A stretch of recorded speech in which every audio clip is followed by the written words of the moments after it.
இங்கே கேட்கலாம். லூக்கா எழுதின சுவிசேஷ புத்தகம் 15ஆம் அதிகாரம் 29ஆம் வசனம். அவன் தகப்பனுக்கு பிரதியுத்தரமாக அவனுடைய தகப்பனுக்கு பதில் சொல்லுகிற வண்ணமாய் வாசி. இதோ இத்தனை வருட காலமாய் நான் ஊழியம் செய்து நான் உங்களுக்கு வேலை செய்து ஊழியம் செய்து ஒரு காலம் உம்முடைய கற்பனைகளை மீறாது இருந்தும் என் சிநேகிதரோடு நல்லா கேட்டுங்க, இது நாள் வரைக்கும் கற்பனைகளை மீறாது இருந்தும் என் சிநேகிதரோடு நான் சந்தோஷமா இருக்கும்படி நீ ஒரு காலம் எனக்கு ஒரு ஆட்டுக்குட்டியாவது கொடுக்கவில்லையே.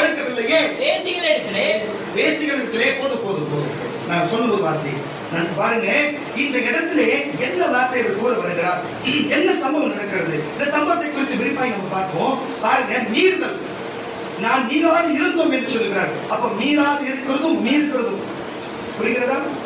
மீறாதும் இருக்கலாம், மீறுகிற காரியமும் இருக்கிறது. இந்த மீறுதல் என்று சொன்னா என்னவென்று பார்ப்போம். மீறுதல் உங்களுக்கு புரிஞ்சிருக்கும், இருந்தாலும் ஒரே ஒரு காரியத்தை சொல்லிக் கொண்டு போகலாம். மீறுதல் என்று சொன்னா ஒரு சட்டம் இருக்கு என்று சொன்னா, ஒரு அரசியலமைப்பு சட்டத்திலே, இந்திய இறையாண்மை சட்டத்திலே அதிலே நல்லா கவனித்துக் கொள்ளுங்க. ஒரு பாருங்க, ஆண் பாலினம் பெண் பாலினம் இருக்கிறது.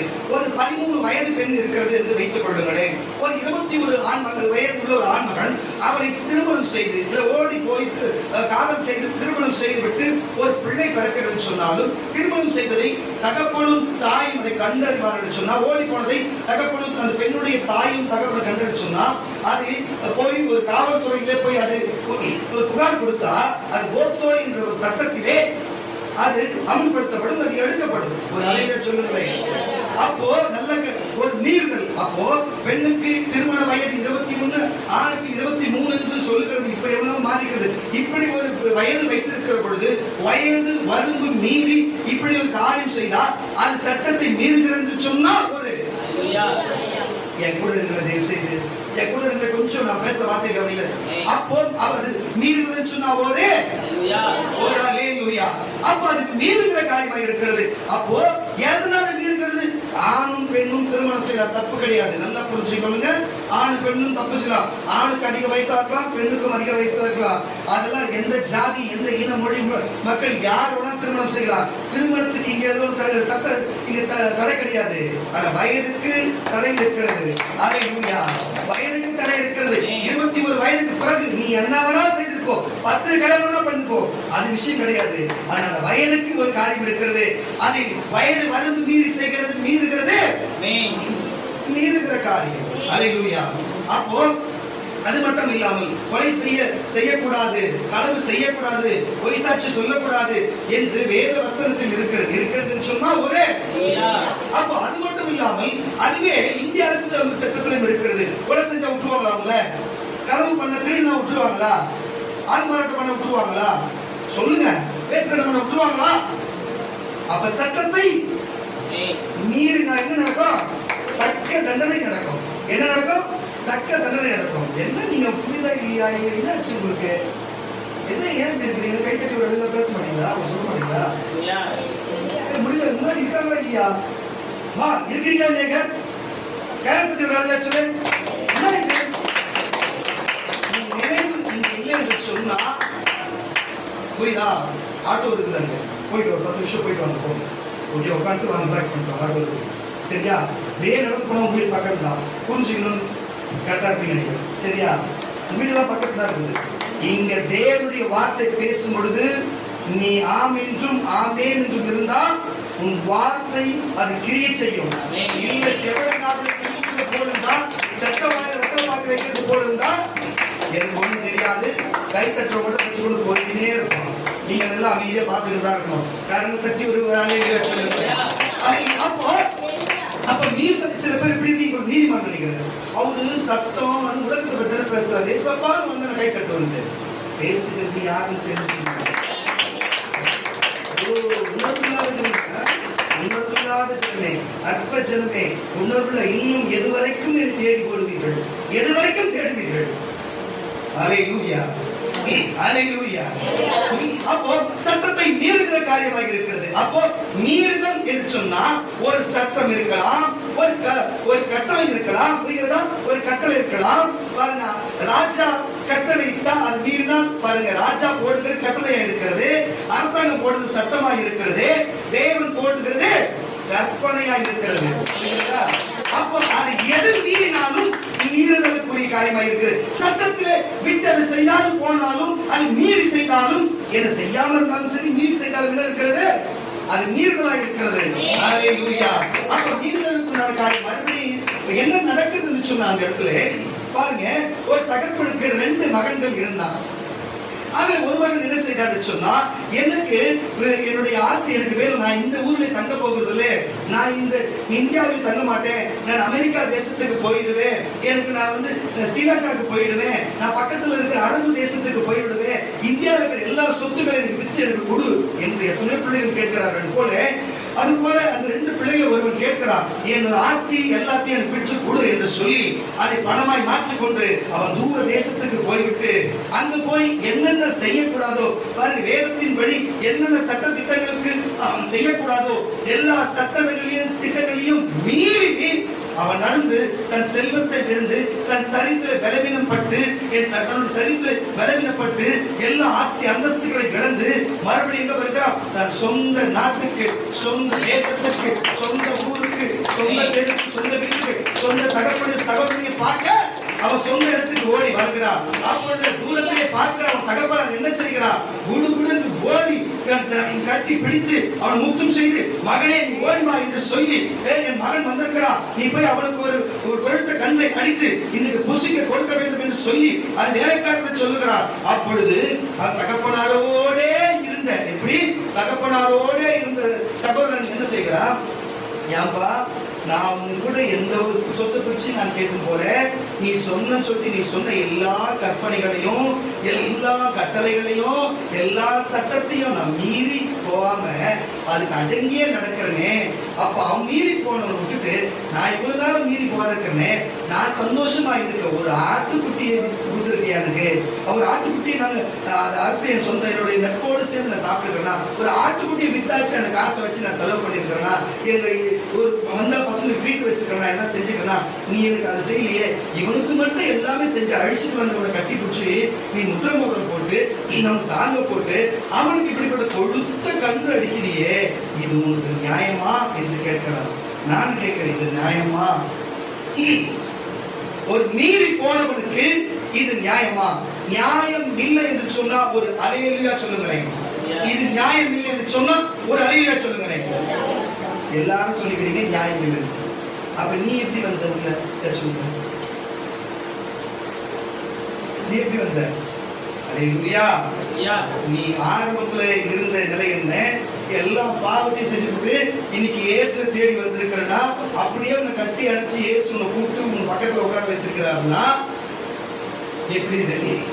அப்ப கூட இருக்கிற சகோதரன் ஏன் எச்சல் வரணும்? புரிகிறதா இல்லையா? அதை போய் வித்துட்டு அழிச்சுட்டு வந்தா பாரு, அந்த சகோதரன் தான் நம்ம. புரிகிறதா?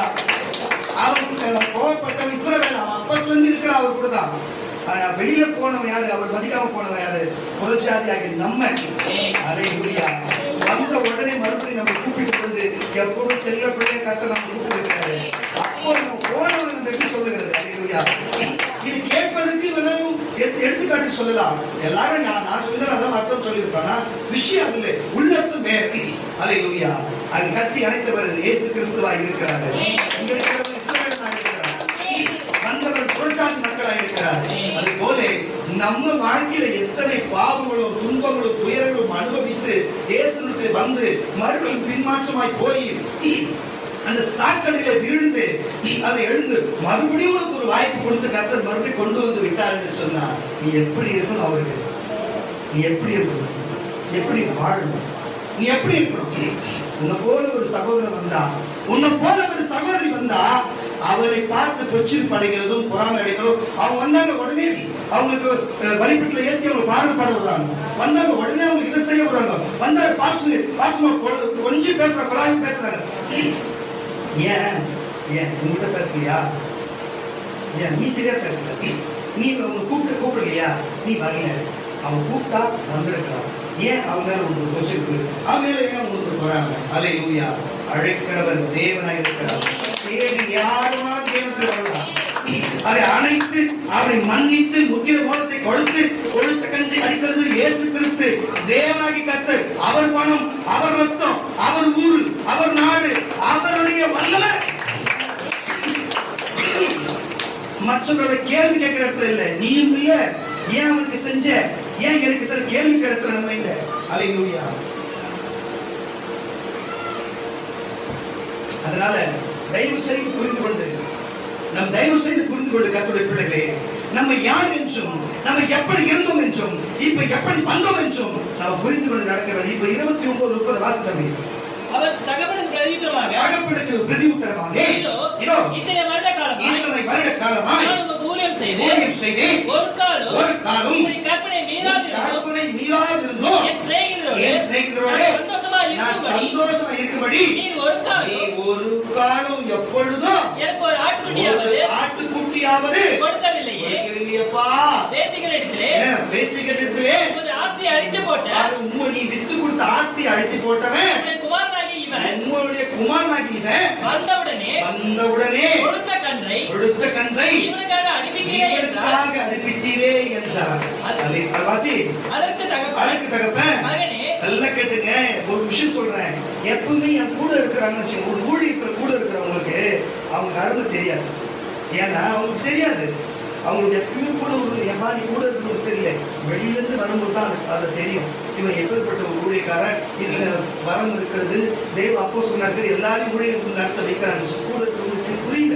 வாசி விட்டதுல அதற்கு தகப்பன் பதில் சொல்றாரு, மகனே நீ எப்பொழுதும் என்னோடு இருக்கிறாய், என் கூடவே தான் இருக்கிற, எனக்கு உள்ளதெல்லாம் இந்த புரிதல் வரணும். இந்த புரிதல் எப்போ வரணும்? அதனாலதான் பாருங்க, இத்தனை ஆண்டுகளா எத்தனையோ பேர் சதி பண்ணி, எத்தனையோ கோயில் மூட்டி, எத்தனையோ நாதர்களை பார்த்து எத்தனையோ காரியங்கள் செய்தாலும் விக்கிய தேவன் எனக்கு சகோதரா கொடுத்தது மட்டுமல்லாமல், ஊழியத்துக்கு ஒரு போதகரை கொடுத்தது மட்டுமல்லாமல், கர்த்தர் நல்ல ஒரு மகளாவும் கொடுத்து இதுவரைக்கும் எத்தனை தவறாய் சொன்னாலும், அவனுக்கு எனக்கு தவறாய் சொன்னாலும், என் குடும்பத்துக்கு அவனுக்கும், அவன் குடும்பத்தை குறித்து எனக்கு தவறாய் சொன்னாலும், இந்த காலம் விட்டு போய்கினே இருக்கும். அது மீது மூன்று துப்பி அமைச்சிருவோம். இதுதான் விஷயம். அதனால எதுக்கு இது சொல்லுறது சொன்னா, ஏன்னா எனக்கு உள்ளது எல்லாம் உங்களுக்கு தானே. வாசி, எனக்குள்ளதெல்லாம் உன்னுடையதானே. உன் சகோதரனாகி இவனும் மரித்தான், திரும்பவும் உயிர்த்தான். பாவத்துக்கு மரிச்சா, திரும்பவும் உயிர்த்தான். கிறிஸ்து இயேசுவுக்குள்ளாக உயிர்த்தான். காணாமல் போனா சபை பக்கம் வராத போனா, திரும்பவும் காணப்பட்டான். திரும்பி சபைக்கு வந்தான். ஆனபடினாலே நாம் சந்தோஷப்பட்டு, நாம இருக்கிற விசுவாசத்துல சந்தோஷப்பட்டு மகிழ்ச்சியா இருக்க வேண்டுமே என்று சொன்னார். எத்தனை குறைகள் குடும்பத்தை, எத்தனை குறை சபையை, எத்தனை குறைகள் கூறிவிட்டு, எத்தனை பேர் பின்மாற்றமாய் போய், எத்தனை பாடல்கள் பட்டு வந்தாலும் சரி, அது மூஞ்சி சொல்லிக்காமல் அதை சேர்த்துக் கொள்ளுகிறேன் என்று சொன்னார். அந்த தகப்பனின் ஆவிதான் என்னோடு இருக்கிறது. அந்த தகப்பன் அது ஓமையை சொன்னாலும் அந்த இடத்துல அங்கே நிஜமாக இயேசு கிறிஸ்து தான் இருக்கிறார். அந்த இயேசு கிறிஸ்துவோடு இந்த பரிசுத்த ஆவியோடு இருக்கிறார். நீங்க பழிகிறவருக்கு எத்தனை தவறு செய்தோம், எத்தனை காரியங்கள் செய்து விட்டு போனாலும் சரி, மறுபடியும் வரும்பொழுது இருக்கிறது காட்டில் மேலானவைகளை செய்திருக்கிறோம். ஒருவரை புறம்பே தள்ளினதில்லை. என்னதான் இருந்தாலும் அவனும் ஆதாம் ஏவாளுக்கு ஒரு பிள்ளைத்தான். ஒரு நாள் அவன் இயேசு கிறிஸ்து ஒரு பிள்ளைத்தான் என்று தேவன் அதை உணர்த்தி அந்த காரியத்தை சொல்லிட்டு அதை நாங்கள் கடைபிடித்து வருகிறோம். அல்லேலூயா. ஆனா கூட இருக்கிறவர்களுக்கு அப்படி ஒருத்தர் வராங்கன்னா, யாரோ ஒருத்தர் வரா, ஒரு மனம் திரும்பி வரா, ஏதோ ஒரு காரியத்துக்கு உள்ள வரா, ஏதோ ஒரு காரியத்துக்கு வரானா, அவன் இப்படி நீ மட்டும் ஒழுக்க செய்யாமையா, நீ ஏற்கனவே ஒழுக்கமா வாழ்ந்தியா, நீ அவனை போய் சொல்றதுக்கு இங்க எல்லாரும் ஒண்ணுதான். நான் என்னோட சேர்த்து சொல்றேன், உங்களை காட்டுற நான் 199 பொல்லாத ஆளு, கரத்தச்சி பொல்லாத ஆளு.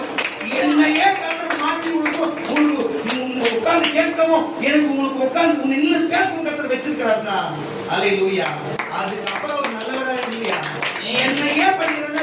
அதுக்கப்புறம் வர எல்லாருமே கம்மிதான். எனக்கு தெரியும், என் அளவு நான் யாருன்னு எனக்கு தெரியும், என் கூட பழங்களுக்கு தெரியும். அல்லேலூயா. அப்படி என்ன மாத்தி கத்தர் வச்சிருக்காருன்னா, வரவங்களை மாத்தத்துக்கு தானே கூப்பிடுறாரு. அல்லேலூயா. நீ என்ன பண்ண, ஒண்ணு நீ கூப்பிடு, முடியா நீ மத்தவங்களுக்கு கொச்சு வர முடியாது, வர வச்சோம் இல்லையா, நீ உன் ஏற்ற விட்டு கொடுக்காது, நீ முன்னேறி வா. நீ முன்னேறிப்பா. விசுவாசிக்கிறியா? வா சங்கீதம் மாறி வாசி. இல்லையா?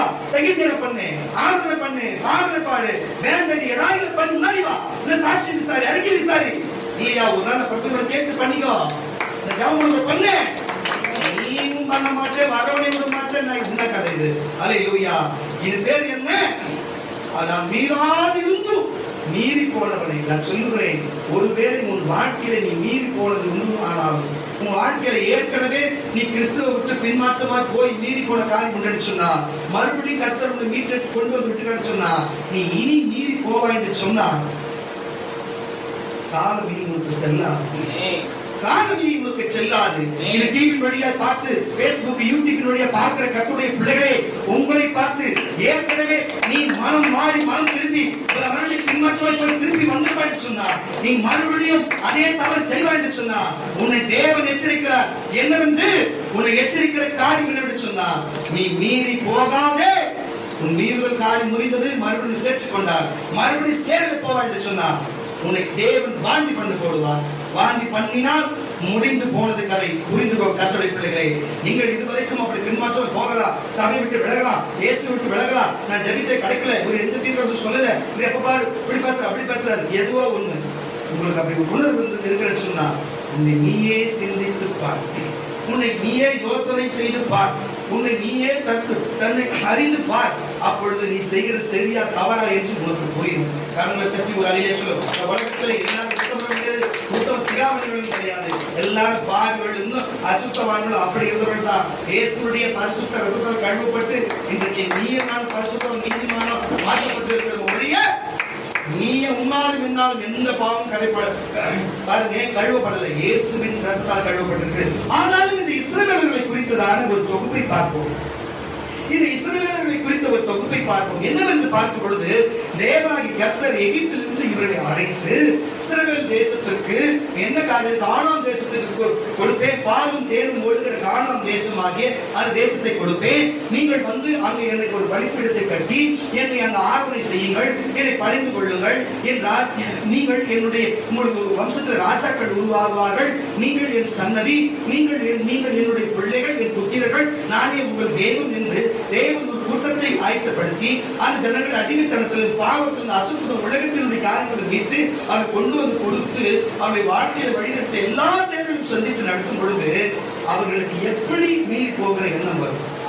எப்படி வரும்? சகோதரி சொல்லுங்க, எப்படி சகோதரா அவங்களுக்கு மீறி போகிற எண்ணம் வரும்? சொல்லுங்க. சட்டம் இருக்கிறதே, மீறி போனா சட்டம் தன் கடமையை செய்யும் பாருங்க, புரிய வேணாமா? எப்படி பாருங்க, தமிழ்நாட்டிலே சட்டம் தம் கடமை செய்யும் என்று சொல்லுவார்கள். அவர்கள் சட்டத்தை மீறி போனா, வயது வரம்பு மீறி காதல் செய்து திருமணம் செய்தா, எங்க போஸ்காயினோ சட்டம் பாயம், கொலை செய்தா சட்டம் பாயம், போதை வஸ்துகள் வித்தா என்ன பண்ணும், மீறி வித்தா சட்டம் பாயம். ஆமா என்று சொன்ன ஒரு ஆணைய காரணம் தட்டி எல்லாரும் ஒரு ஆணையா அது போல நடக்கும் பொழுது இவர்கள் பாருங்க, இந்த இஸ்ரவேலர்கள் மட்டும் என்ன செய்தார்கள் என்று பார்ப்போம். வாசியை கேட்கலாம். என்னாகமத்தின் புஸ்தகம் 14ஆம் அதிகாரம், என்னாகமத்தின் புஸ்தகம் 14ஆம் அதிகாரம் 17 வசனங்களிலிருந்து 21 வசனம் வரை வாசித்தபடி, ஆகையால் கர்த்தர் நல்லா புரிஞ்சுக்கணும் என்ன நடக்குது இந்த இடத்துல. அவர் சொல்றாரு, நீ நீடிய சாந்தமும் மிகுந்த கிருபை உள்ளவர் என்று சொல்றாரு. என்னத்துக்கு? அக்கிரமத்தையும் மீறுதல்களையும் மன்னிக்கிறவர் என்றும் குற்றமுள்ளவர்களை குற்றமற்றவர்களாக விடாமல் பிதாக்கள் செய்த அக்கிரமத்தை பிள்ளைகளிடத்திலே 3ஆம் 4ஆம் தலைமுறை மட்டும் விசாரிக்கிறவர் என்றும் நீ சொல்லியிருக்கிறபடியே என் ஆண்டவருடைய வல்லமை பெரிதாய் விளங்குவதாக நான் உங்களுக்கு சொல்லுகிறேன். நல்லா நான் உங்களுக்கு சொல்லுகிறேன்.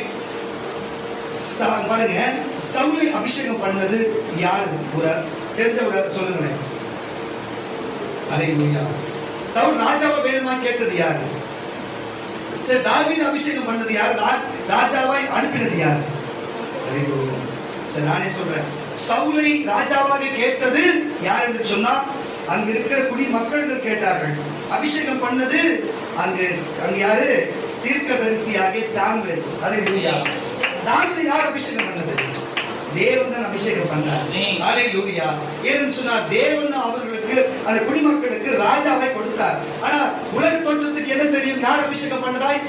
அங்க யார் அபிஷேகம் பண்ணதாய் இருக்கும்? அல்லேலூயா, சாமுவேல் அபிஷேகம் பண்ணதா இருக்கும். அங்க தோல்வி வந்தது, இங்க ஜெயம் வந்தது. எப்படி? புரிகிறதா இல்லையா? அதுபோல்தான் கர்த்தருடைய பிள்ளைகளே, ஒருவன் ஒரு காரியத்துக்கு அவன் இன்னார் இந்த காரியத்துக்கு இன்னார் இந்த இவன் சுவிசேஷகனா, இவன் மேய்ப்பனா, இவன் யார் என்று சொல்லி, இவன் எந்த மூப்பரா, எந்த காரியத்துக்கு என்று சொல்லி யார் அபிஷேகம் பண்ண வேண்டும்? தேவனுடைய சித்தத்தின்படி தேவன் தம்முடைய தீர்க்கதரிசிகளோடு இருந்து யார் அபிஷேகம் பண்ண வேண்டும்? தீர்க்கதரிசிகள் அபிஷேகம் பண்ண வேண்டும். அல்லேலூயா. சரி, தேவன் எல்லாரும் தொட முடியுமா? நான் கேட்கிறேன், தேவன் எல்லாரோடும் பேசுவாரா? தேவன் எல்லாரோடும் பேசுவார். ஒரு அல்லேலூயா சொல்லுங்களேன். தேவன் எல்லாரோடும் பேசுவார். ஒரு அல்லேலூயா சொல்லுங்களேன். யார் பாருங்க, மூத்த தீர்க்கதரிசி, ஒரு சின்ன இலை தீர்க்கதரிசி. அல்லேலூயா. இப்ப எதுக்கு தீர்க்கதரிசி வச்சிருக்கிறாரு?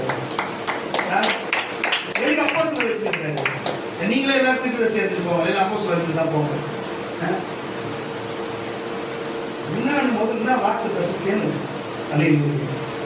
தீர்க்கதரிசன ஊழியம் பழைய ஏற்பாட்டிலும் சரி புதிய ஏற்பாட்டிலும் மாறாத ஒரே ஊழியம் தீர்க்கதரிசனம்.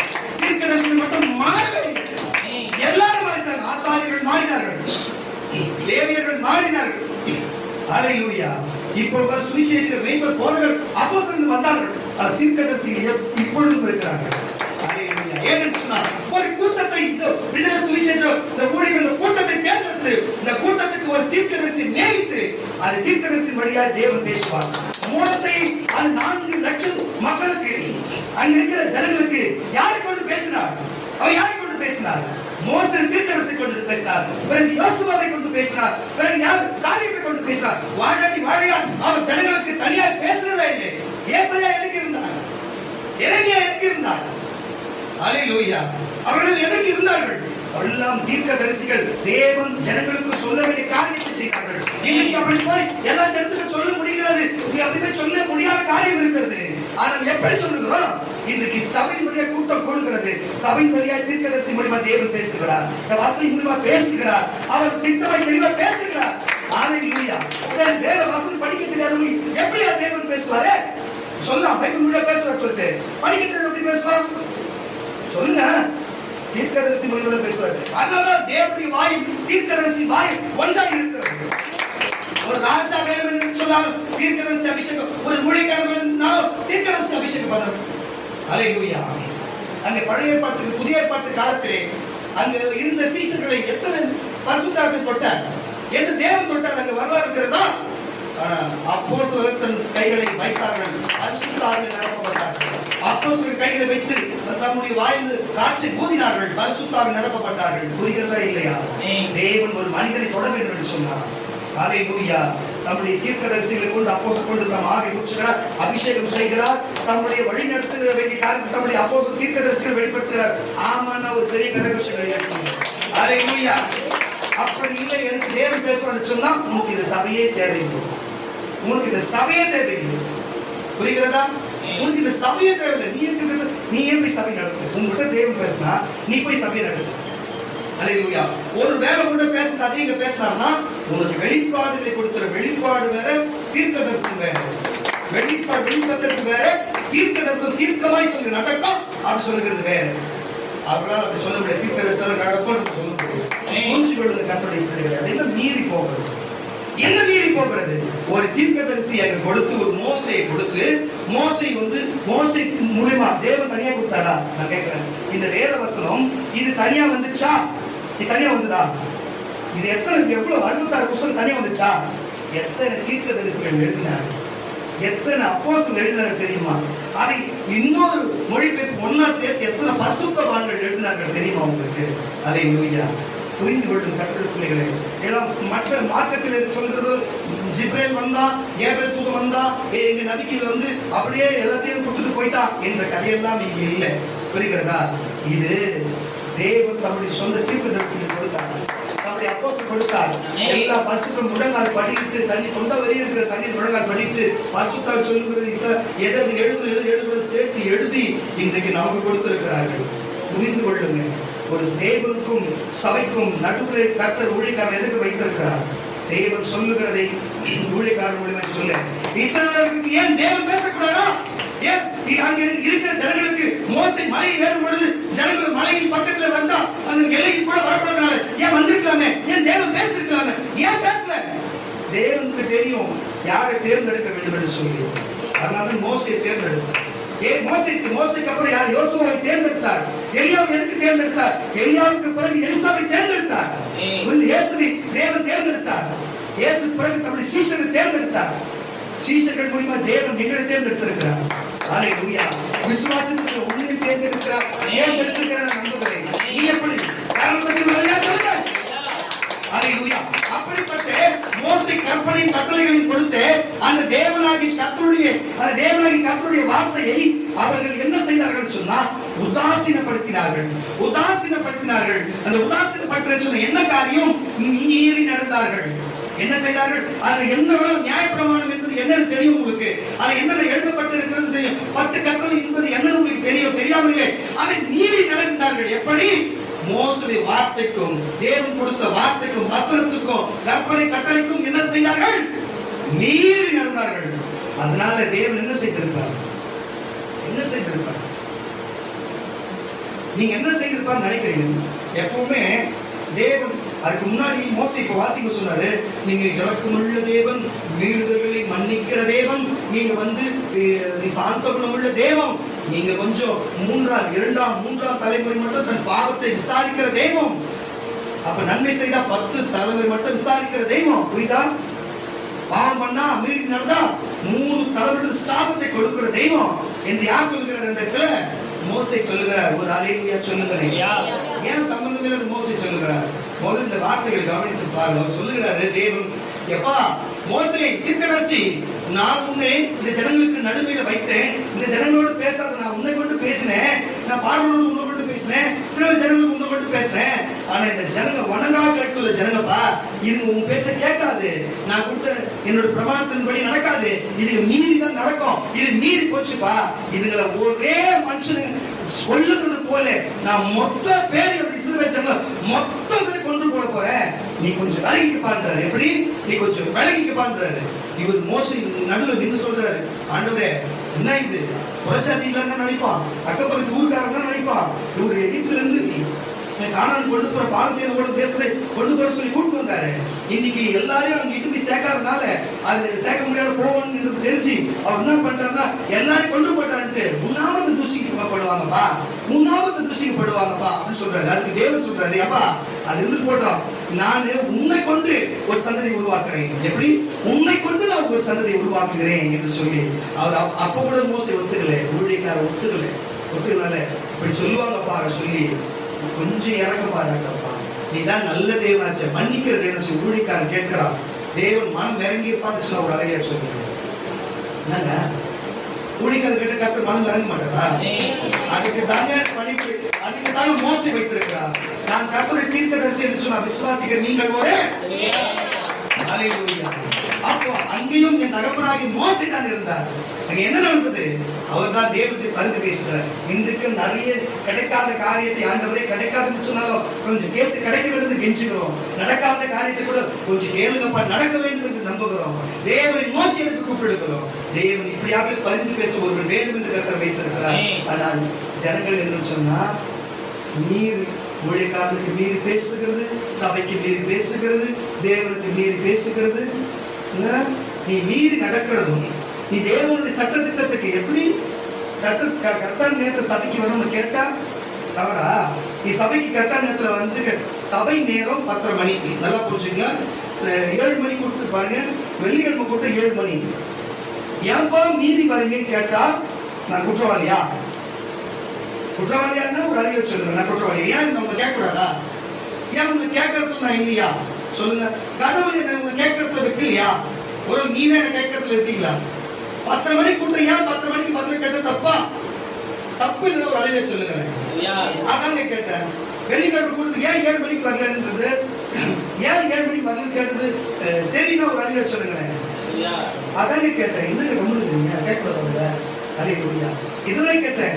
அப்போ உங்களுக்கு கொடுக்கப்பட்ட நேரத்தை நீ மீறி வந்தா மீறுதல் தானே? மீறுதல் சொன்ன ஒரு அலைய சொல்லு, அது ஒரு மீறுதல் தானே? ஊழிய செய்யறதுக்கு அழைச்சா நீ என்ன செய்யற அசதியா இருந்தா மீறுதல் தானே. அப்ப உனக்கு கேட்கறது தப்பு இல்லையே. ஒருத்தர் சபைக்கு வர்றான்னா நீங்க என் கூடவே இருக்கீங்க, ஒருத்தர் சபைக்கு வரதே உங்களுக்கு பொச்சிருப்பா இருக்குது, அது ஒரு மீறுதல் தானே. சொல்லுங்க, எவ்வளோ ஒருத்தர் மனத்துக்கு வரலாம், யாரோ ஒருத்தர் வர மீறுதல் தானே. கரெக்டா வெளியே சொல்லுங்க. அப்போ ஊழியக்காரன் கேட்க தப்பு இல்லையே. ஆனால் அப்படி கேட்ட எதுக்காக கேட்கிறோம்? நான் இங்க சொல்றேன், நான் வெள்ளிக்கிழமை எல்லாரும் சில பேர் வரல போகுது. இன்னைக்கு வெள்ளிக்கிழமை நிறைய, இன்னைக்கு வெள்ளிக்கிழமை திட்டு வாங்கினவங்க இன்னைக்கு வரல, பரவாயில்ல சந்தோஷம். நான் சில ஜபம் ஜபித்து தான் வந்தேன். கர்த்தர் பார்ப்பார். நான் எதுக்கு சொல்றேன்னு சொன்னா நல்லா புரிஞ்சுக்குவேங்க. ஒரு சுவிசேஷம் சுவிசேஷம் சொல்லி சுவிசேஷம் இட்டு வரணும், அதான வேலை. நம்ம சபையில் ஊழிய செலவு 4 ஆத்மா வைக்கணும், அதான வேலை. கரெக்டான நேரத்துக்கு 7 மணிக்கு வரணும், 6:35 வரணும், அதான சொல்ற நேரம். 8, 10, 10:30 வரணும், 10:25 வான்றதானே நமக்கு நேரம், அதான் சொல்லி இருக்கிறோம். அது 1 நாள் 2 நாள் சேர்க்கும், 1 நாள் 2 நாள் சொல்லலாம். தினமும் ஒரு 6 மாசமாவா அப்படியா? ஒரு மனசாட்சி வேணையா? உங்களுக்கு ஒரு மனசாட்சி வேணாம்? உங்களை நான் கேட்கறேன், நீங்க என்னதான் நினைச்சுக்கிறீங்க? இப்ப நான் வெக்கி திட்டு வாங்கினா பாத்தீங்கன்னா நிறைய பேர் திட்டு வாங்கினாங்க, நிறைய பேர் வகைய திட்டு வாங்கினாங்க. நான் கேட்கறேன், நீ திட்டினா வரமாட்டேன்னு எனக்கு தெரியாதா? நான் சின்ன குழந்தையா? நான் கேட்கறேன், உன்னை திட்டினா நீ வரமாட்டேன்னு எனக்கு தெரியும், நான் சின்ன குழந்தையா? உன்னை மூஞ்சால வச்ச மாதிரி பேசுனா நீ வரமாட்டேன்னு தெரியும், நான் சின்ன குழந்தையா எனக்கு பேசுறதுக்கு?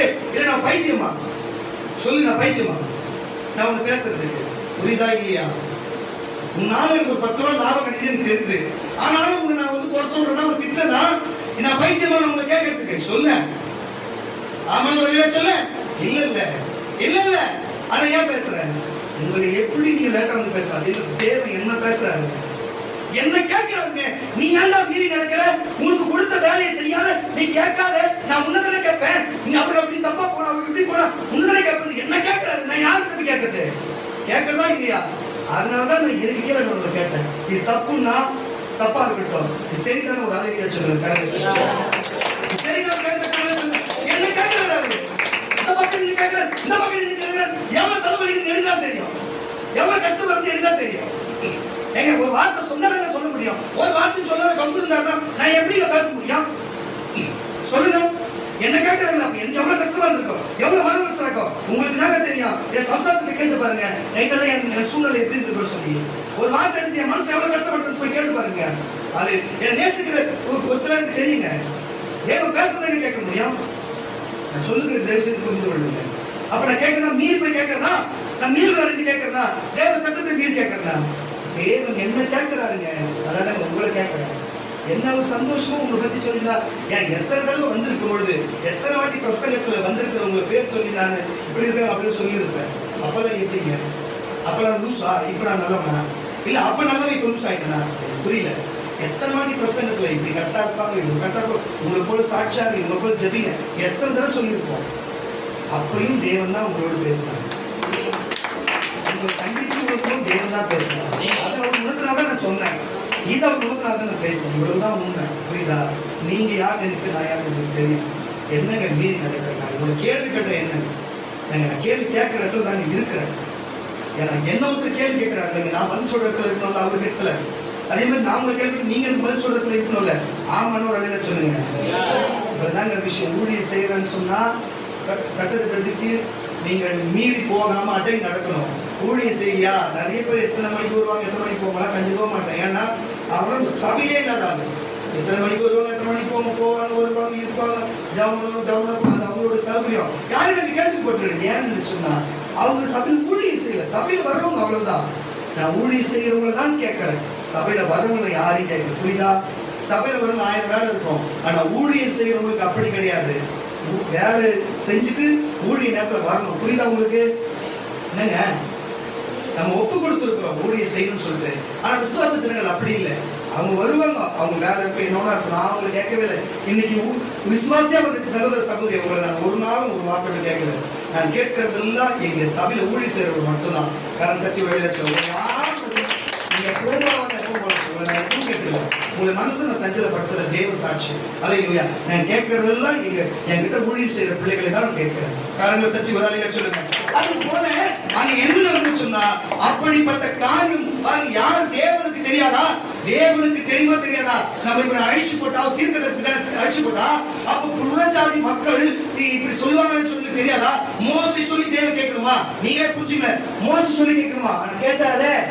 மோசே சொல்லிதான் கேட்டாரு, தீர்க்கதரிசி சொல்லிதான் கேட்டாரு. கேட்டு என்ன செய்தாரு? என்னதான் சொல்ல வர சொல்லி, இந்த இறக்கமுள்ள மீறுதல் கூட மன்னிக்கிற தேவனாச்சே, அவன் மன்னியும், அவங்க 3 தலைமுறை விசாரிங்க, அவங்க விசாரிங்க என்று சொல்லுகிறாரு. பிறகு வாசியப்பா வசனத்தை என் ஆண்டவருடைய வல்லமை எத்தனை வருஷம்? 29 என்ன 18 சரி 17 தொடர்ந்து 21 வாசிக்க. ஆகையால் சரி 16 வாசிக்க. கர்த்தர் அந்த ஜனங்களுக்கு கொடுப்போம் என்று ஆணையிட்டிருந்த தேசத்திலே அவர்கள் கொண்டு போய் விட கூடாது என்பதனால் அவர்கள் வனாந்திரத்திலே கொன்று போட்டார் என்பார்களே. ஆகையால் கர்த்தர் நீடிய சாந்தமும் மிகுந்த கிருபையும் உள்ளவரும் என்று அக்கிரமத்தை மீறுதலையும் மன்னிக்கிறவர் என்றும் குற்றம் உள்ளவர்களை குற்றமற்றவர்களாய் விடாமல் பிதாக்கள் செய்த அக்கிரமத்தை பிள்ளைகளிடத்திலே 3ஆம் 4ஆம் தலைமுறை மட்டும் விசாரிக்கிறவர் என்றும் நீ சொல்லியிருக்கிறபடியே என் ஆண்டவருடைய வல்லமை பெரிதாய் விளங்குவதாக உங்கள் கிருபையினுடைய மகத்துவத்தின்படியும் எகிப்தை விட்ட முதல் இந்நாள் வரைக்கும் இந்த ஜனங்களுக்கு மன்னித்து வந்ததின்படியையும் இந்த ஜனங்களுடைய அக்கிரமத்தை மன்னித்தருளும் என்றார். அப்பொழுது கர்த்தர் வார்த்தையின்படியே மன்னித்து கரங்களை தட்டி புரிந்தார். தேவனுக்கு தெரியாதா? மனுஷன் எம்மாத்திரங்க தேவனோட பேசுகிறதுக்கு மோசே பேசுறாரு. அதனாலதான் மோசே தலைவனா வச்சாரு தேவன். புரியுதா? அதனாலதான் ஒரு அப்போஸ்தலனை தேர்ந்தெடுக்கிறார். 9 வார்த்தை தான் கொடுக்கிறார். எலியாவை அதுதான் தேர்ந்தெடுக்கிறார். எலிசாவை தேர்ந்தெடுக்கிறார். அது போலத்தான் மிக்கி அதுதான் தேர்ந்தெடுத்தார். அடியன் அதுதான் தேர்ந்தெடுத்தார். உங்களுடைய அதுதான் தேர்ந்தெடுத்தார். அவருக்கு தெரியும் யார்கிட்ட வரத்தை கொடுக்கலாம், யார்கிட்ட வல்லமை கொடுக்கலாம் என்று சொல்லி. புரிகிறதா? இப்படி ஒரு பிரச்சனை வருமா அவங்க நின்று அந்த ஜனங்களுக்கு தானே கோவப்பட்டா கூட தான் கோவப்படாத ஜனங்களுக்கு நல்லது தேவனுக்கு நல்லது வாங்கி கொடுத்தாரு. இந்த பெருமை இந்த வார்த்தை யாருக்கு போய் சேரும்? தேவனுக்கு தான் போய் சேரும். அல்லேலூயா. மோசேக்கு சேரும், தேவன் தான் சேரும். வாசிய பக்தத்துல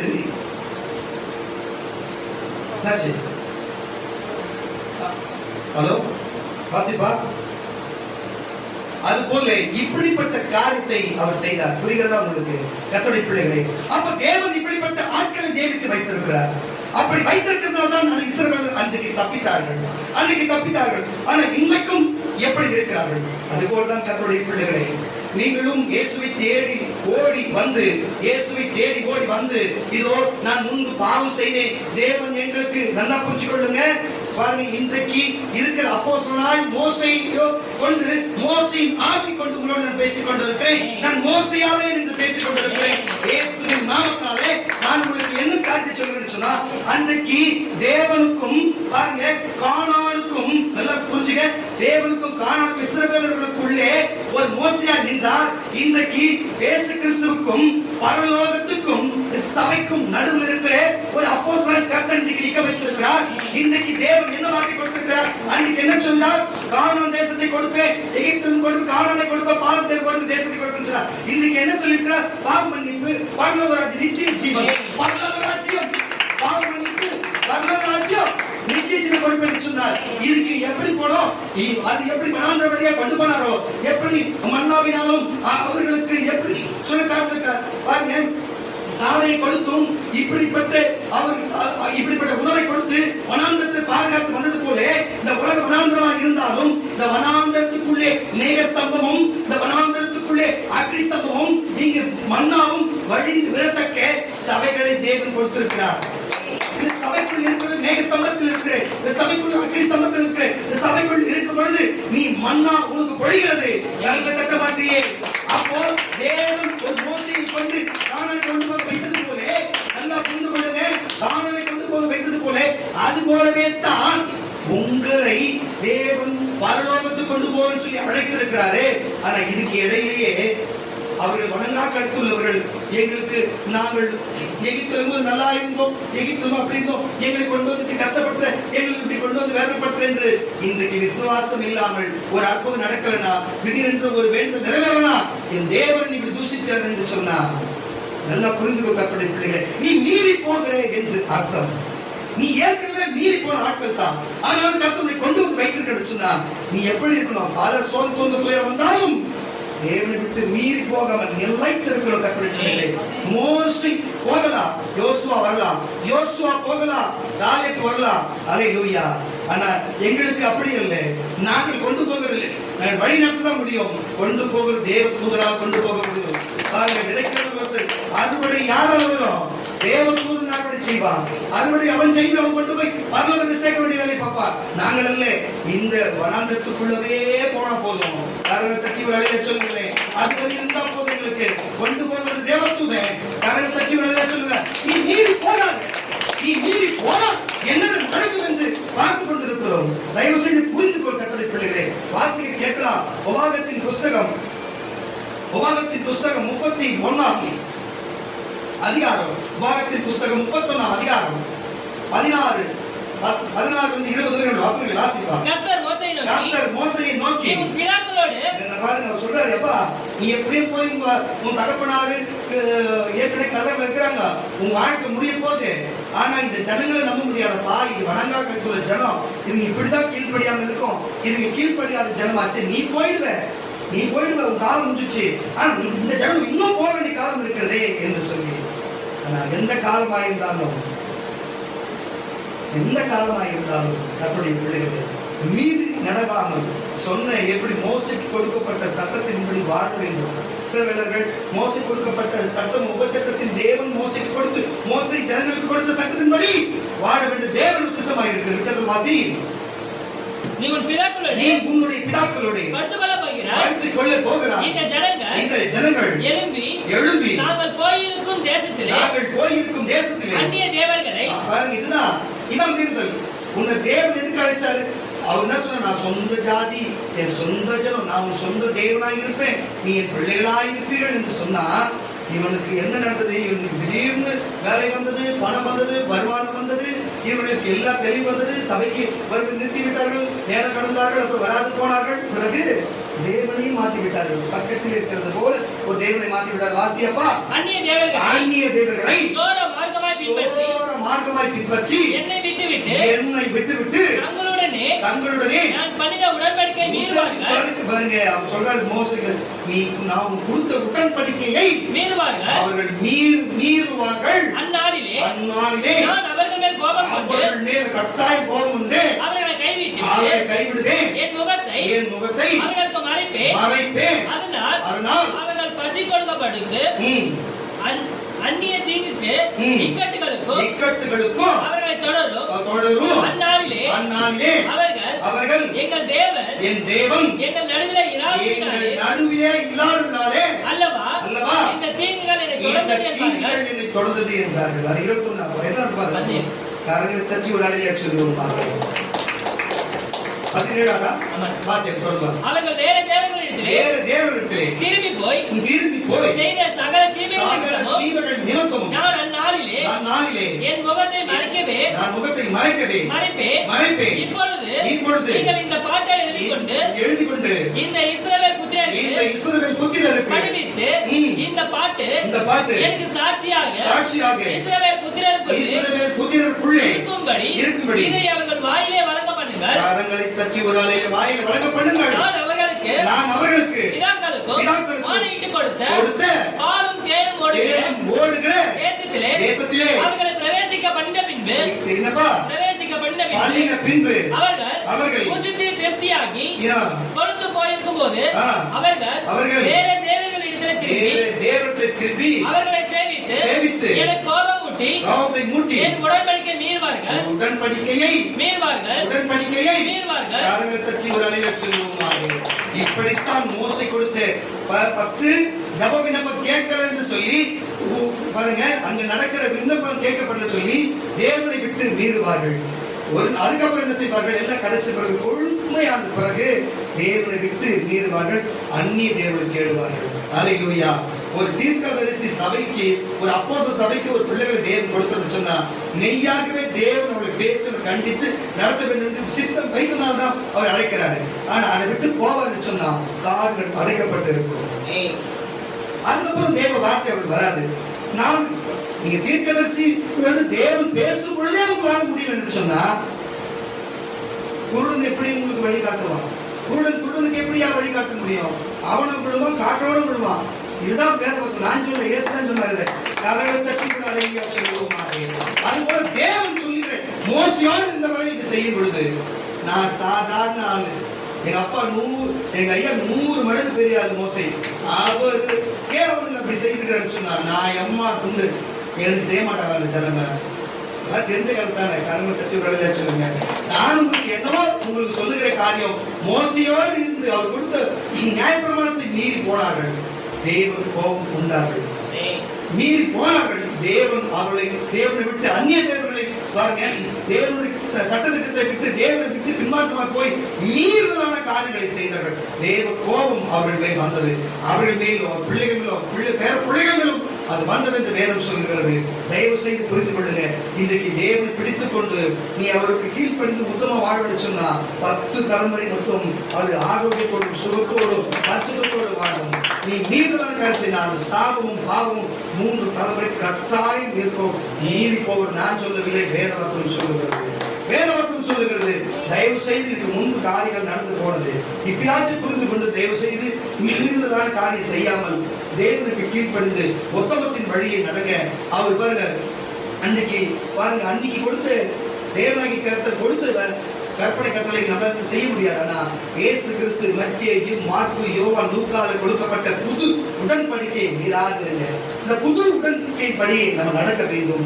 புது உடன்படிக்கை படியை நம்ம நடந்த அந்த சட்ட திட்டத்தை உடன்படிக்கையை மீறாது இருக்க வேண்டும். கற்பனை ஆமென் சொல்லுங்களேன். இயேசு கிறிஸ்து கொடுத்த மத்தேயு, மார்க்கு, யோவான், லூக்கால கொடுக்கப்பட்ட புது உடன்படிக்கையை மீறாதிருங்கள், சட்டத்தை மீறாதிருங்கள், உடன்படிக்கையை மீறாதிருங்கள். கற்பனை பிள்ளைகளே, இதுதான் தேவன் விரும்புகிற காரியமாக இருக்கிறது.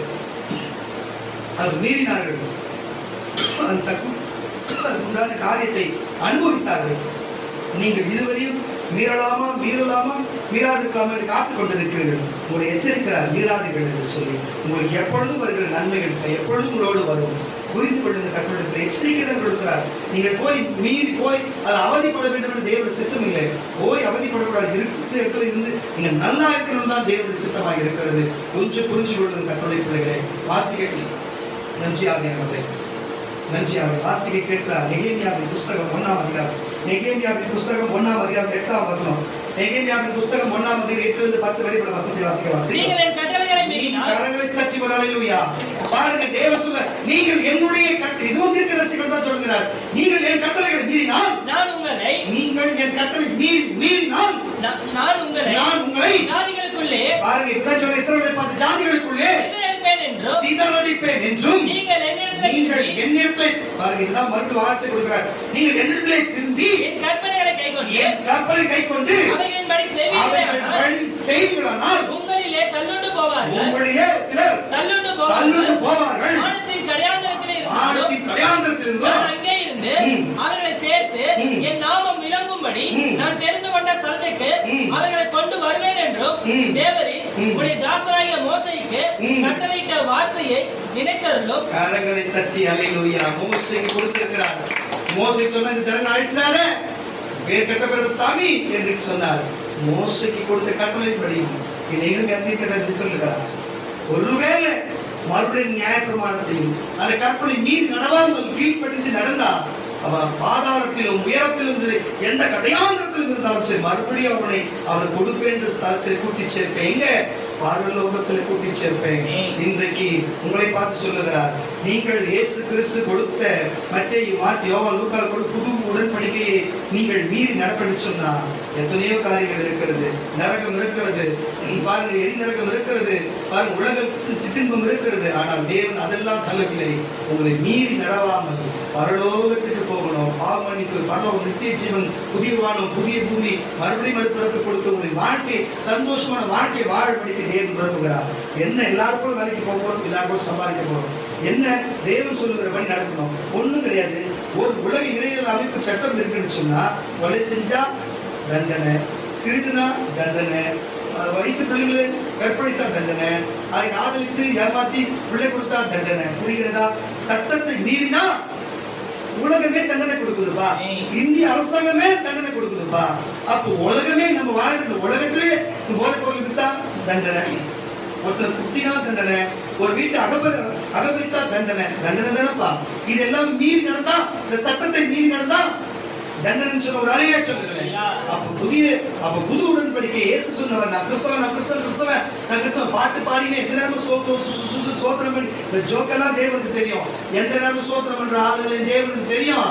பாருங்க பாட்டு பாடி ஆளுக்கு ஒரு பாட்டு பாரு கதை ஓட்டுறவங்க தேவனுக்கு தெரியும். இதெல்லாம் பரலோகத்துக்கு வராது.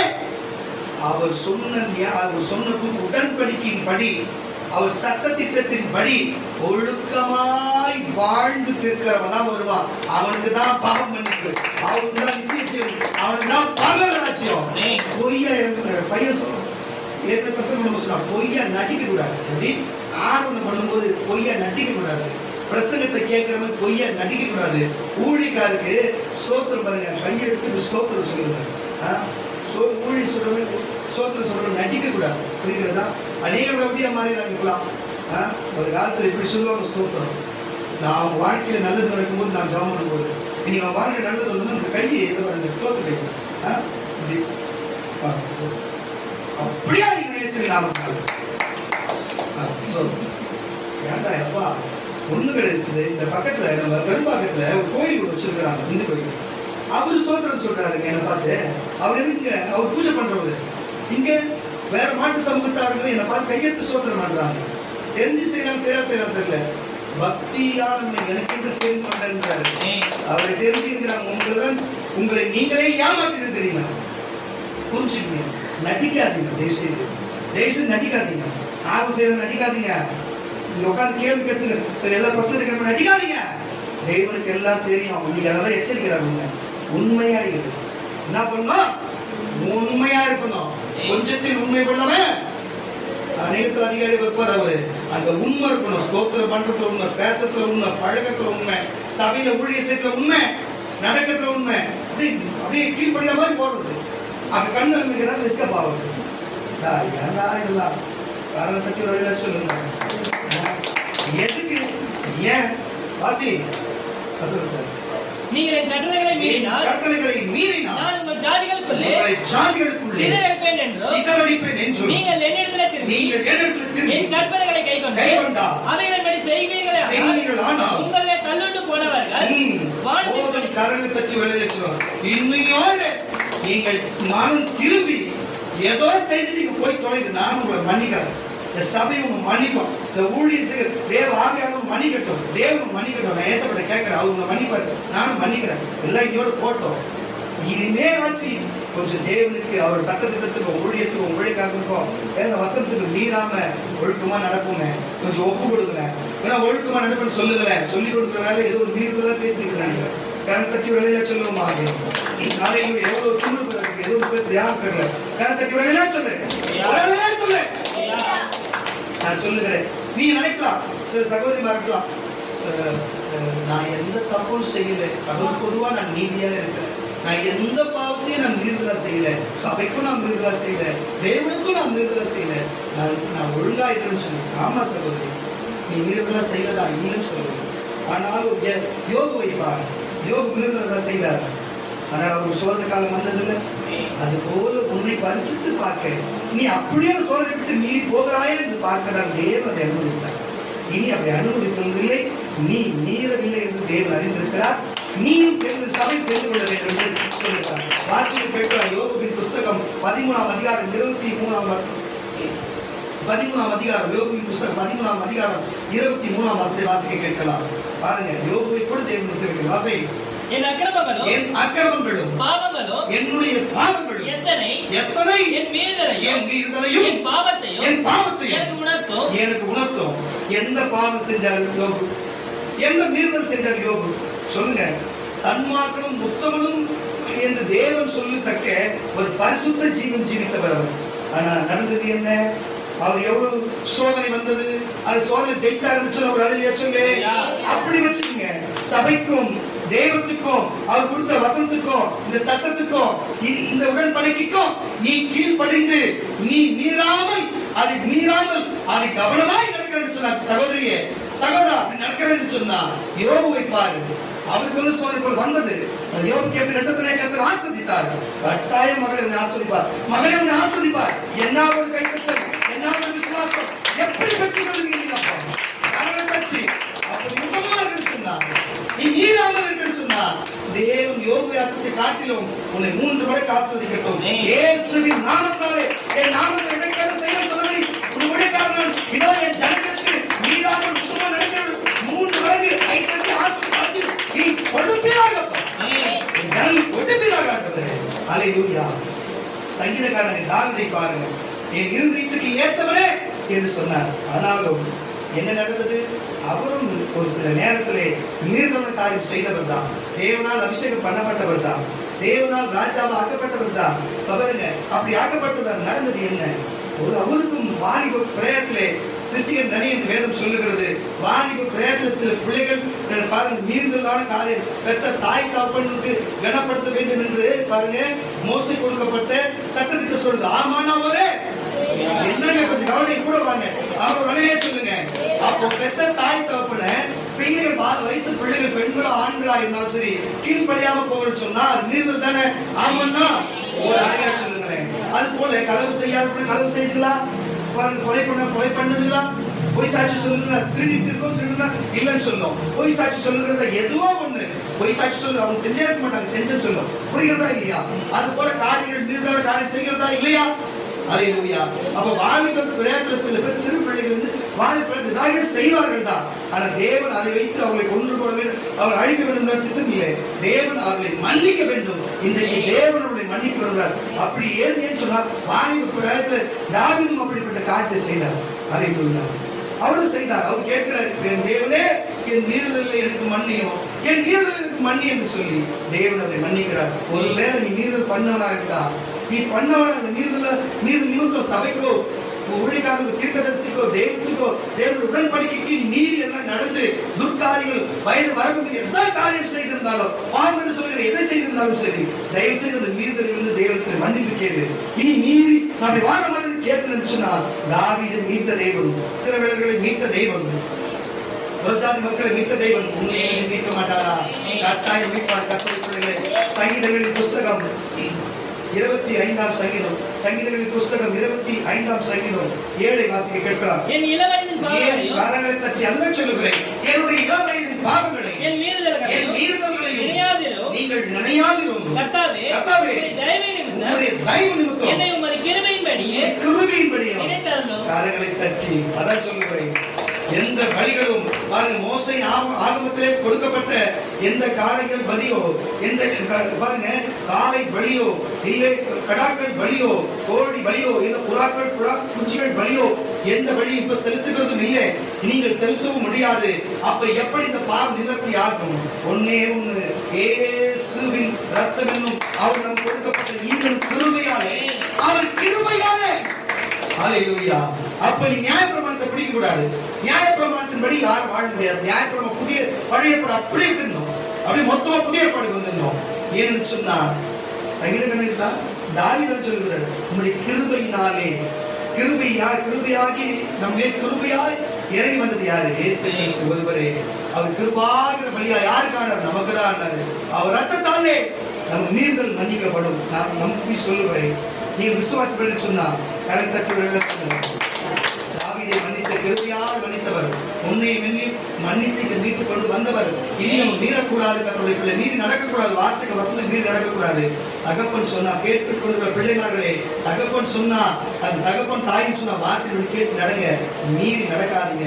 கணவன் சொன்னா மனைவிமார்கள் கேட்டு நடங்க, மனைவி சொன்னா கணவன்மார்கள் கேட்டு நடங்க. ஒரு அப்போஸ்தலன் தீர்க்கதரிசி சொன்னா விசுவாச ஜனங்களே தயவு செய்து கேட்டு நடங்க, ஊழியம் செய்கிற பிள்ளைகளே தயவு செய்து கேட்டு நடங்க.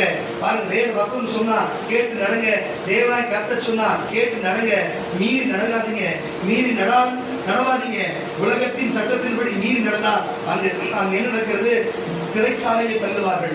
மீறி சட்டத்திலே இது வேத புஸ்தகம் சொல்லப்பட்ட சட்டத்தை மீறி நடந்தா எரி நரக்கமும் அக்கினி நரக்கமும் அக்கினி கந்தமும் இருக்கிறது. நீங்களே புரிந்து கொள்ளுங்க. பாருங்க, மீறினா எல்லாமே குற்றம் தான், மீறி பேசினா எல்லாம் குற்றம் தான், மீறி நடந்தா எல்லாம் குற்றம் தான். எல்லைக்குள்ளே பாருங்க, இந்தியா பாகிஸ்தான் எல்லை இருக்குன்னு சொன்னா இந்தியா விட்டு ஒரே ஒரு அரை அடி தூரம் தான் இருக்கும். அதை மீறி நடந்து போனா அந்த பாகிஸ்தான் சுடக்கூட அதிகாரம் மீறி போனா சுடுபட்டு சாவது கூட ஒரு காரியம் இருக்கிறது. அங்க போகக்கூடாதுன்னு சொன்னா மீறி போனா பசங்களுக்கு குட்டையும் அந்த குளத்திலே குளிக்காதுன்னு சொன்னா மீறி நடந்தா சில விபத்துகள். நீ வாகனத்தை ஸ்பீடா ஓட்டாதுன்னு சொன்னா மீறி ஓட்டினா விபத்துகள் நடக்கிறது. இந்த சாராயத்தை குடிக்காது என்று சொன்னா, இது உங்க வயிறு சரியில்லை குடிக்காதுன்னு சொன்னா மீறி குடித்தா குடல் வந்து சாகிறது. இது போல மீறி மீறி மீறி செய்கிறதுனால தான் நம் சரீரத்துக்கும் உபாதைகள், சரீரத்துக்கும் ஆவிக்கும் உபாதைகள், பாருங்க நம் ஆத்மாக்கும் உபாதைகளாக இருக்கிறது. உலகமும் மீறக்கூடாது என்று சொல்லுகிறது. பாருங்க, தெய்வத்துவமும் மீறக்கூடாது என்று சொல்லு, நானும் மீறக்கூடாது என்று சொல்லுகிறேன். என் ஆண்டவராகிய இயேசு கிறிஸ்துவும் நீ தேவனை விட்டு அவர் வார்த்தைக்கு மீறக்கூடாது என்று சொல்லுகிறார். நீ எப்படி எடுத்துக்க போற? நீ எப்படி எடுத்து போற சகோதரி சகோதரா? நீ எப்படி எடுத்துக்க போற? கொஞ்சம் புரிஞ்சுக்க, கொஞ்சம் புரிஞ்சுக்க. உன்னோட வயசுல சின்னவனா இருக்கலாம், உன்னோட வயசுல பெரியவனா இருக்கலாம். தயவு செய்து மீறி நடக்காதீர்கள் தன்னுடைய பிள்ளைகளை. தேவனுக்கு சொல்றாரு சொன்னா சமீபத்தில் நாளைக்கு என்ன வேணா நடக்கலாம், நாளைக்கு என்ன வேணா நடக்கலாம். ஒரு பிசாசு வந்து இடத்துல சொல்லுகிறது, கண்ணகி நகரில் ஒரு காரியம் நடக்க போகுது, உங்களுக்கு தெரியுமா? கண்ணகி நகரில் ஒரு காரியம் நடக்க போகுது, உங்களுக்கு தெரியுமா என்று சொல்லு. நான் அப்படியே நின்று கொண்டு இருக்கிறேன். என்ன அந்த கண்ணகி நகரில் ஒரு காரியம் நடக்க போகுதுன்னு சொல்லு. அப்படியே முன்பு கிட்ட போனேன். முன்பு கிட்ட ஒரு சகோதரி தான் கிட்ட வாங்க, பக்கத்துல இருந்து சொல்லுகிறேன், இவர் யார் தெரியுமா, அவங்க தெரியாது பேசிக்கொண்டே இருக்கிறேன் என்று சொல்லி நீ கிட்ட இயேசுவின் நாமத்தபடி கரம் தொடர்ந்து விட்டு சொன்னதா அந்த வினாடியே தேவனை தொட்ட கீழே விழுந்து கொஞ்ச நாளுக்கு எழுந்து பார்க்கலாம். உண்மையாவே உங்க கூட தேவன் இருக்கிறார். உங்களுக்கு தெரியுமானா, நாங்க சொன்ன நீங்க என்ன கேட்கிற இடத்துல இல்லை என்று அங்கிருந்து பக்கத்துல தேவதூதர் என்று சொல்லி அதை சொல்ல இன்றைக்கு சொல்லுகிறேன், கண்ணகி நகர் பக்கத்திலே பெரும் போராட்டங்கள் வரப்போகிறது.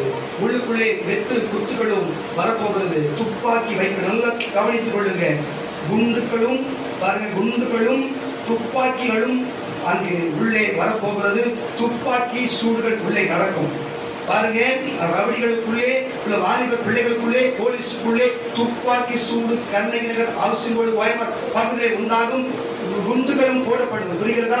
வார்மெண்ட் சொல்லு, அது போடப்படும். இது கட்டாயம் நிறைவேறும். அந்த ஜனங்கள் அதிர்ச்சி ஆவார்கள். இந்த செமிச்சேரி வாழ் மக்களும் அதிர்ச்சி ஆவார்கள். அங்கிருக்கிற ஒரு சிலர் இங்கும் வருவார்கள். இப்படிப்பட்ட சம்பவம் உண்டாகி இருக்கும் என்று இன்றைக்கு இதோ பரிசுத்த ஆவியின் வெளிப்படுத்துகிறார். அங்க ஜனங்கள் மீறி மீறி மீறி நடக்கிறபடினாலே நீ எப்படி அதே போல இந்த இடத்துல நடக்கணுமா?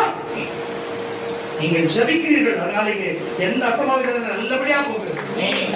இங்க நீங்கள் ஜபிக்கிறீர்கள், நீங்கள் மீறி போகணும்னு சொன்னா எனக்கு ஒன்றும் தெரியாது. புரிந்து கொள்ளும் கர்த்தருடைய பிள்ளைகள், கர்த்தருடைய பிள்ளைகள் தயவு செய்து புரிந்து என்னவென்று பார்த்து அங்கு கீழ்ப்படிந்து நடக்க வேண்டும். இதைத்தான் சொன்னார் ஏசாயா. என்ன சொல்லுகிறார் பாருங்க, தேவன் என்ன சொல்கிறார்? மத்தேயு எழுதின சுவிசேஷம் புஸ்தகம் 15ஆம் அதிகாரம், மத்தேயு எழுதின சுவிசேஷம் புஸ்தகம் 15ஆம் அதிகாரம் 3ஆம் வசனத்தை வாசிக்க கேட்கிறார். மத்தேயு 15ஆம் அதிகாரம் 3ஆம் வசனம். அவர்களுக்கு அவர் என்ன சொல்ற பாருங்க, இன்றைக்கு சபை வச்சு நடத்துகிறோம், நாங்க மெய்ப்பராய் இருக்கிறோம், நாங்க ஊழியக்காராய் இருக்கிறோம், நாங்க அப்படி இருக்கிறோம் இப்படி இருக்கிறோம் என்று வசனத்திலே ஜாலம் ஆடுகிற பழைய பாடு வைத்து ஜாலம் ஆடுகிற அநேக ஊழியக்காரர்களுக்கு இதை சொல்லுகிறேன். பாருங்க, அதை நம்பிக்கொண்டு இருக்கிறேன். யார் வீட்டிலே மத்தேயு மார்க்கு யோவான் லூக்காலே இயேசு பேசின வார்த்தை வசனம் அவன் வீட்டில் இல்லையோ, பழைய ஏற்பாடு வசனம் இருக்கிறதோ, அவன் எல்லாம் இந்த கூட்டத்தில் சேர்ந்தவன் தான். யாரு? பழைய ஏற்பாட்டு கூட்டத்தில் சேர்ந்தவனா? பழைய ஏற்பாட்டு எடுத்த உனக்கு கிருபையில மன்னிப்பே கிடையாது. நீ பலிகள் தான் செலுத்தணும். கிருபையில மன்னிப்பு பழைய ஏற்பாட்டை எடுக்காத. புதிய ஏற்பாட்டுல இயேசு சொன்ன கற்பனையும் கட்டளையும் சட்டத்தின்படி நீ மீறி அதை விட்டு மீறி நடக்கிறது போல இருக்கும். நீ அதை செய்யலாம், மீறி நடக்கிறது போல இருக்கும். நீ அந்த வசனத்தை மாட்டு, இந்த வசனத்தின்படி நட. அப்படித்தானே நமக்கு ரெண்டு தெய்வம், ஒரே தெய்வம் தான். காரணத்தை விளைய சொல்லுவோமா? வாசிய வசனத்தை அவர்களுக்கு அவர் என்ன சொல்றார் கேளுங்க. பிரதித்திரமாக நீங்கள் உங்களுடைய பழைய ஏற்பாட்டில் இருக்கிற பாரம்பரியத்தினாலே தேவனுடைய கற்பனைகளை ஏன் மீறி நடக்கிறீங்க? வாசி. உன் தகப்பனையும் இதுதான் விஷயம். உன் தகப்பனையும் தாயையும் பண்ணுவாயாக என்று. சரி, நீ பழைய ஏற்பாட்டில் இருக்கிறவனா? யாருன்னா ஒருத்தர் தாய் அடிக்காதவனா, இல்ல தாய் திட்டாதவனா, தகப்பன் அடிக்காதவனா, திட்டாதவனா, ஒரு கிறிஸ்தவ சொல்லு பாப்போம். இல்ல மூச்சு காட்டுறது இருக்கிறனா சொல்லு. எல்லாம் ஒரு மூச்சு காட்டுறது இருக்கிறனா இல்ல. சொன்னா அப்படி இருந்தா வசனம் பொய்யாயிட்டு இருக்கமே. தகப்பனையாவது தகப்பனையாவது நிந்திக்கிறவன் எவன் வந்து இங்க கனப்படுத்துறான். அப்படி கிளவில பட்டு ஒண்ணு என்ன பண்றான், ஒரு ஆடையாவது காலையாவது எடுத்து போயிட்டு பலி செலுத்தி அதை நிவர்த்தி பண்றது பண்றான். யாரை ஏமாத்தப்படுகிறான்? வாசி நான் சொல்ல ஆண்டவர் இயேசு கிறிஸ்து பேச வார்த்தை. தகப்பனையாவது நிந்திக்கிறவன் கொல்லப்பட வேண்டும் என்று தேவன் கற்பித்திருக்கிறாரே. நீங்களோ எவனாகிலும் தகப்பனையாவது நோக்கி நான் உனக்கு செய்யத்தக்கதாக உதவி உண்டோ, அது காணிக்கையாக கொடுக்கிறேன் என்று சொல்லி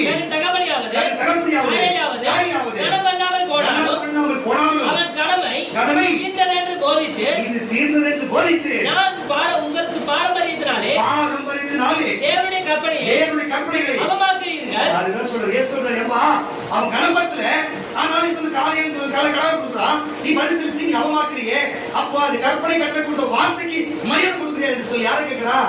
அங்க இருக்கிற சதுசேயர்கள் பரிசேயர்கள் மட்டுமல்லாமல் அங்க இருக்கிற ஆசாரியர்கள் பார்த்து தேவன் கேட்கிறார். வாசி அவமாக்கி வருகிறீர்களே மாயக்காரன் ஏமாத்துக்காரனே, உங்களை குறித்து இந்த ஜனங்கள் தங்களுடைய வாயினாலே என்னிடத்திலே சேர்ந்து தன்னுடைய உதடுகளினாலே என்னை கனப்படுகிறீர்கள். பாருங்க எல்லாம் போய் தான் பாருங்க, ஆராதனை போய் கனம் பண்ண சொல்றது போய் ஊழியம் செய்து போய் எல்லாம் என்னை ஏமாத்துறாங்கன்றார். விட்டதவாசி அவர்கள் இருதயமோ தூரமாய் விலகி இருக்கிறது. அதுதான் செய்யண்டு வராங்க, ஆனா தூரமா இருக்குது. மனுஷனுடைய கற்பனைகளை உபதேசங்கள் அவன் சொல்றது ஒரு உபதேசமா போதித்து வீணா எனக்கு ஆராதனை செய்கிறாங்க. ஏசாயா தீர்க்கதரிசி நன்றாய் சொல்லியிருக்கிறார் என்று பின்பு அவர் ஜனங்களை வரவழைத்து அவர்களை நோக்கி நீங்கள் கேட்டு உணருங்கள். நீங்கள் எல்லாம் இந்த சொல்லுகிற வசனத்தை கேட்டு நீங்களாச்சு உணருங்க. வாய்க்குள்ளே போகிறது தீட்டுப்படுத்தாது வாயிலிருந்து புறப்படுகிறது மனுஷனை தீட்டுப்படுத்துகிறார். கரங்களை தட்டி ஒரு அழகிய சொல்லுவாங்க. சாப்பிடுற தீட்டல்ல பேசுகிறத தீட்டா இருக்கிறது என்று சொல்லுகிறார். அல்லேலூயா. சொல்லுகிற உபதேசம் இப்படிப்பட்ட காரியத்தை உபதேசத்தை கொடுத்துக்கிட்டு நல்ல உபதேசத்தை கொடுங்கடான்னா இவனுக்கு இஷ்டப்படி ஒரு உபதேசத்தை கொடுத்து வாழ்ந்துக்கிறாங்களே, இதெல்லாம் நியாயமா சொல்லுங்க. தயவு செய்து புரிஞ்சு கொள்ளுங்க பிள்ளைகளை. காலம் சமீபத்தில் இருக்கிறது. நீ எப்படி இருக்கிற? உன் பிள்ளைகளை கனப்படுத்துறியா? பிள்ளைகளே உன் தாய் தப்பை கனப்படுத்துறியா? உன் மனைவி கனப்படுத்தியா? பிள்ளைகளை குடும்பத்தை கனப்படுத்தியா? ஊழியக்காரன் கனப்படுத்துறியா? சரி, ஒரு தெய்வத்தை கனப்படுத்துறியா? சபை கனப்படுத்துறியா? ஊழியக்காரன் உட்கார்ந்தா கால் மேல கால் வச்சு நிற்கிறது எவ்வளவோ பார்த்தாச்சு. எல்லாம் பார்த்தாச்சு. மோசையை கட்ட வைத்தது போல ஜனங்கள் வைத்ததால் அது வழியில் அதை கேட்டுக்கொண்டிருக்கிறார். அல்லேலூயா. பல இன்னல்கள் இருந்தாலும் சரி, வழிகாண வந்துட்டோமே, தேவன் நம்மளை உண்மை உள்ளவன் தெரிந்து கொண்டாரே என்றதால பல காரியத்துக்கு போகும். புரிந்து கொள்ளும் கர்த்தருடைய பிள்ளைகள் இனியாகிற எல்லாத்தையும் விட்டுவிட்டு மீறி நடவாமல் அவருடைய ஒழுக்கத்தின் ஒழுங்கான வழியிலே வேற வசனத்தின் வழியிலே நடக்க நீங்கள் பாருங்க கர்த்தருடைய பிள்ளைகள். சரி, ஏசாயா சொன்னாரு. ஏசாயா என்னதான் சொன்னாரு? ஒருவேளை கீழ்படிச்சு இப்போ நீங்க இந்த வார்த்தை கேட்டீங்களே, அம்மா நான் தெரியாத தப்பு பண்ணிட்டேன், இனிமேல் கரெக்டா இருப்பேன்னு சொல்லி ஒருவேளை மன்னிப்பு உன்னை பார்த்து அவர் சொல்லுகிறார். ஏசாயா தீர்க்கதரிசி மனம் திரும்பி வந்தா உங்க தேவன் மன்னிப்பார். வாசிக்கலாம். ஏசாயா தீர்க்கதரிசன புத்தகம் 44:22 வசனம். ஏசாயா தீர்க்கதரிசன புத்தகம் 44:22 வசனம். தீர்க்கதரிசி தான் சொல்லுகிற அந்த வார்த்தையை வாசி. ஏசாயா 44:22 உன்னுடைய மீறுதல்களை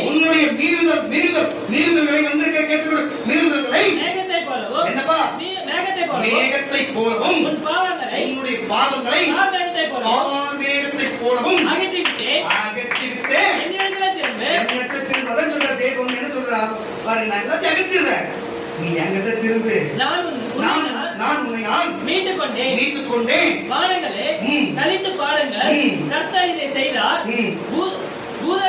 போது கரங்களை தட்டி கர்த்தர் மீட்டுக் கொண்டார். எப்படி மீட்டுக் கொண்டார்?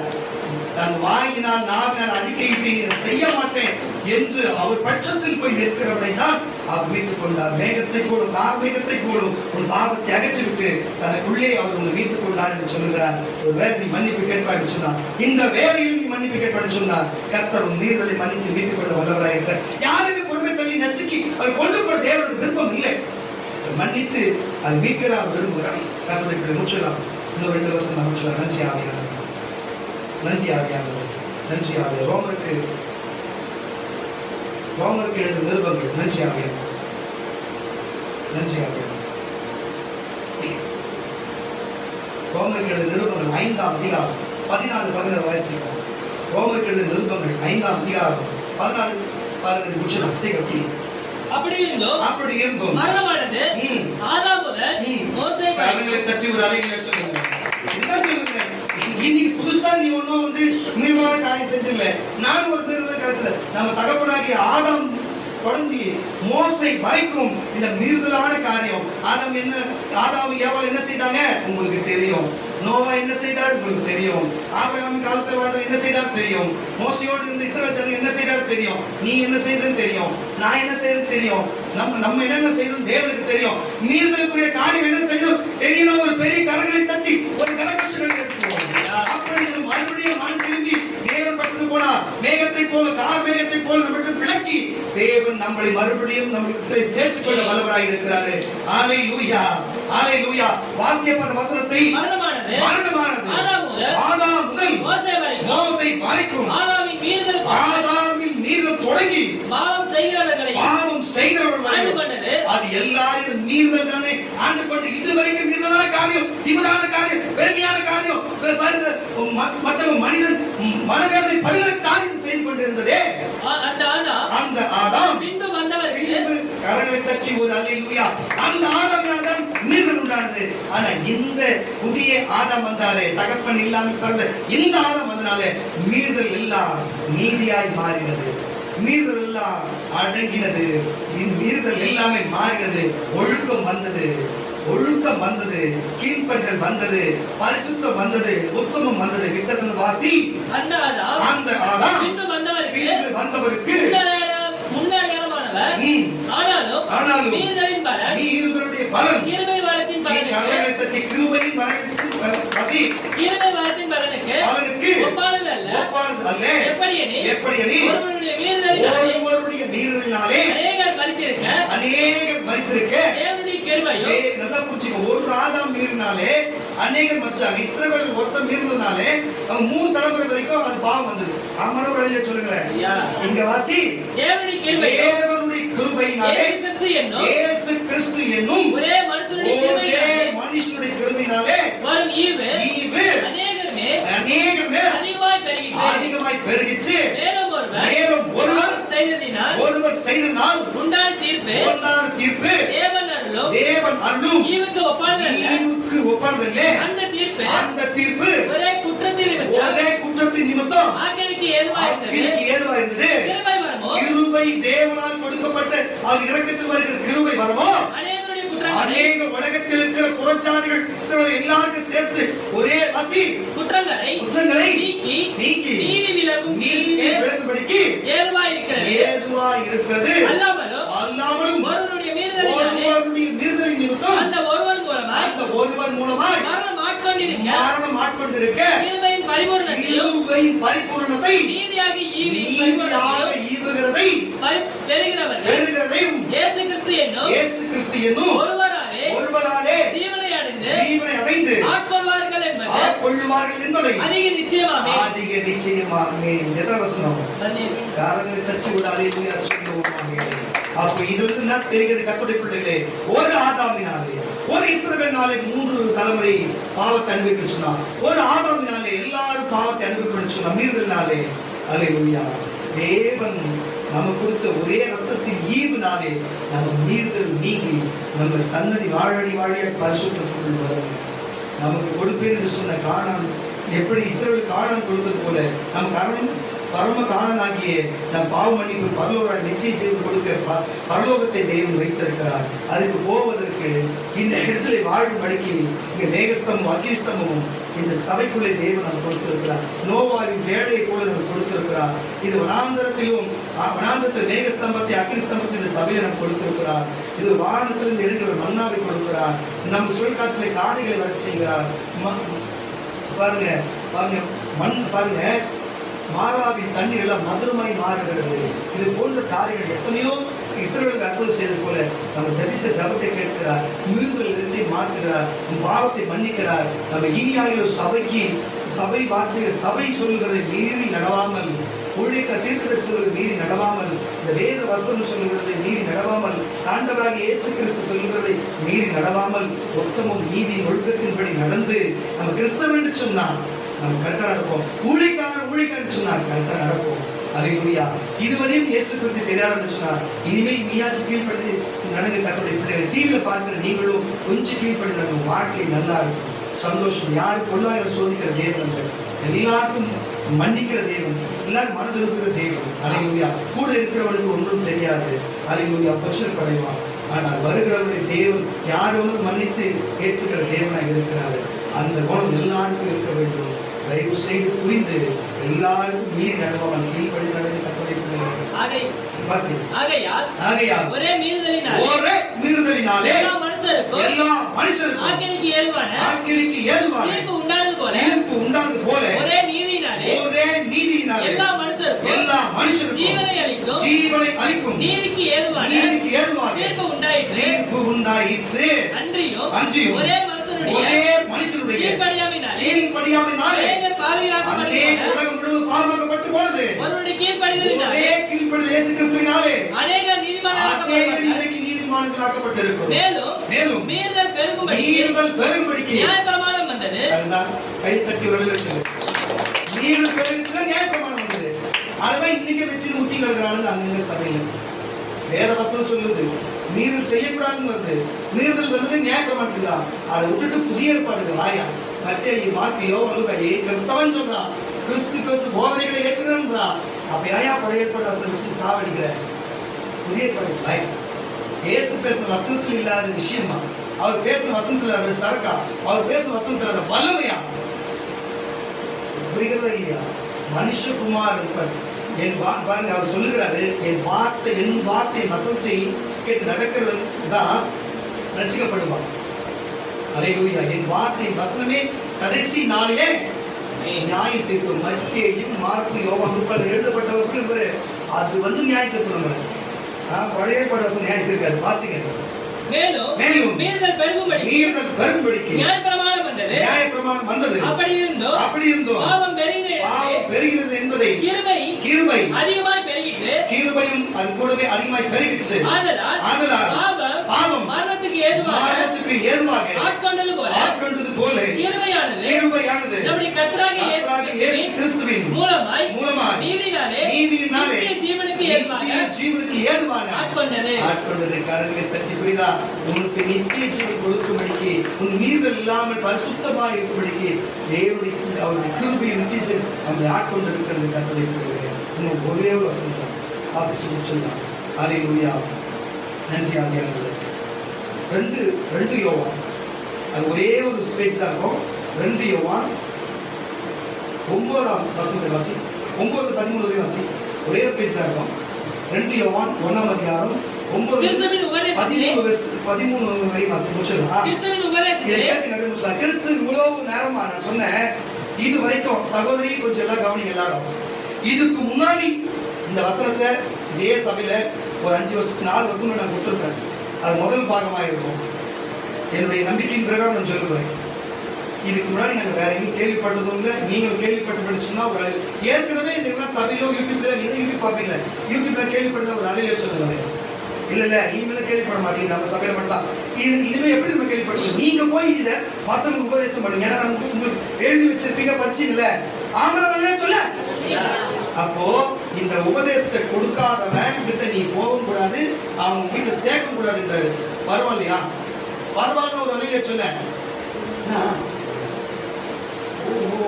அப்போ ஒரு சரி வேற வசனம் தான் சொல்லி வாசிக்கலாம். பேசி வாசி. கிறிஸ்துவின் உபதேசத்தில் நிலைத்திராமல் மீறி நடக்கிற கிறிஸ்துவின் உபதேசத்திலே இந்த கிறிஸ்துவின் உபதேசம் புரியுதா? பழைய பாட்டுல மத்தேயு மார்க்கு யோவான் லூக்கா சொல்லப்பட்ட கிறிஸ்துவின் உபதேசத்திலே நிலைத்திராமல் அதை விட்டு வெளியே போய் நீர் நடக்கிற எவனையும் அவன் தேவனுடையவனே இல்லை. அப்ப நீயே புரிஞ்சுக்க அவன் யாருடையவன் சொல்லி கிறிஸ்துவின் உபதேசத்தில்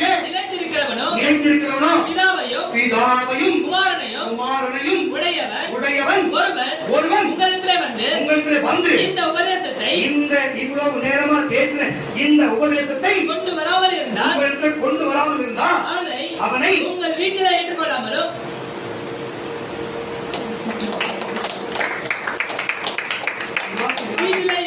ஏற்றுக்கொள்ளாமலும் அவனுக்கு வாழ்த்துதல் சொல்லாமலும் இருங்கள். அவனுக்கு சொல்லுகிறவன் அவனுக்கு ஸ்தோத்திரம் சொல்றவன் கூட அவனுடைய துர்க்கிரியைகளுக்கு பங்குள்ளவனாய் இருக்கிறான். உங்களுக்கு இதுதான் சொல்றேன் பாருங்க. எப்பெல்லாம் ஒரு வசனம் சொல்ற ஸ்தோத்திரம் ஒரு அல்லேலூயா சொல்றேன் எது சொல்றேன்? அது கிரியைக்கு பங்குள்ளவனா இருக்கணும் தான். நல்ல கிரியை ஏசப்பா சொல்ற வசனத்துக்கு சொல்றேங்க. புரிஞ்சுக்கணும். வாசிக்கும். அதனால சொல்றேன். நீங்க என்ன சொல்ல மாட்டீங்க, தூங்குவீங்க. வாசிங்க. உங்களுக்கு எழுத வேண்டிய காரியங்கள் அநேகம் உண்டு. காகிதத்தினாலும் மையினாலும் அவைகளை எழுத எனக்கு மனதில்லை. உங்களுடைய சந்தோஷம் நிறைவா இருக்கும்படிக்கு உங்களிடத்திலே நான் வந்து பேசலாம் என்று நம்பியிருக்கிறேன். தெரிந்து கொள்ளப்பட்ட நம்முடைய சகோதரர்களே பிள்ளைகள் உனக்கு வாழ்த்து சொல்லுகிறார்கள். ஆமென். ஆமென். அல்லேலூயா. சகோதரர்களுக்கு கர்த்தர் அநேகரை அனுப்பி ஒரு பாட்டு சொல்லுகிறார். அல்லேலூயா. அப்ப இது வந்து என்ன புரிகிறது? அப்ப இந்த உபதேசத்தை இதுவரை கொடுக்காதவன் வந்து கூட பேசினா ஒதுங்கி இருக்குது. அப்போ மீறுதலை குறித்ததான தெளிவான வார்த்தை, இந்த வசனத்துடைய தெளிவான வார்த்தைகளை நீங்க தெளிவாக கேட்டு புரிந்து கொண்டிருக்கீங்க. தயவு செய்து நீங்கள் தேவ வசனத்துக்கு மீறி போகாதீங்க, சபைக்கு மீறி போகாதீங்க, தாய் தகப்பனுக்கு மனைவி பிள்ளைகளுக்கு மீறி போகாதீங்க, பெரியவங்களுக்கு மீறி போகாதீங்க, உலகத்தில் கொடுக்கப்பட்ட சட்டத்துக்கு மீறி போகாதீங்க, வேறு வசனத்துக்கு மீறி போகாதீங்க.